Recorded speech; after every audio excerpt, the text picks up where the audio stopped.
क्या मैं आ सकती हूँ? सहर मेरी जान, जब मैंने ये सुना तो बहुत जज्बाती हो गई। सहर, तुम्हारी वजह से यूसुफ अपनी अम्मी की कब्र भी देख लेगा और वहाँ दुआ मांग के खुश भी हो जाएगा। उसकी खुशी देखने के लायक थी। कुकीज, इतने सारे फूल और उसके बनाए हुए शिप्स, सब ले जाने के लिए बेकरार। हाँ, ले जाए सब। मुश्किल वक्त में तुमने यूसुफ को अच्छी उम्मीद दिलाई है। आज से पहले यूसुफ कभी इतना खुश नहीं हुआ। सहर, यूसुफ के लिए मैं बहुत ज्यादा अफसुर्दा हूँ, बहुत।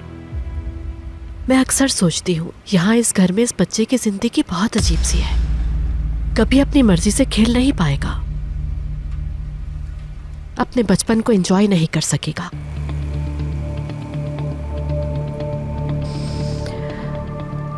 केसर, मुझे पता है वो कितना ख्याल रखती थी इन दीवारों के अंदर अपने बेटे का।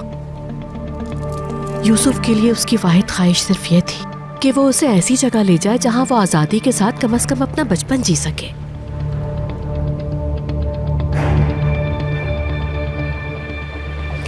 बहरहाल, अब तुम तैयार हो जाओ। मेरी तरफ से भी दुआ मांग लेना केसर की कब्र पे जाके।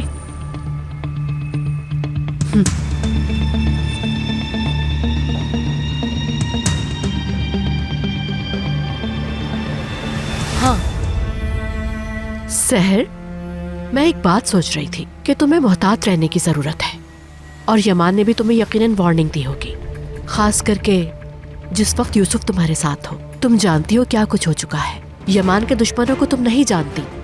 ख्याल तुम्हें रखना होगा। यमान अपनी परेशानी जाहिर नहीं करता क्योंकि वो लोग बहुत खतरनाक है।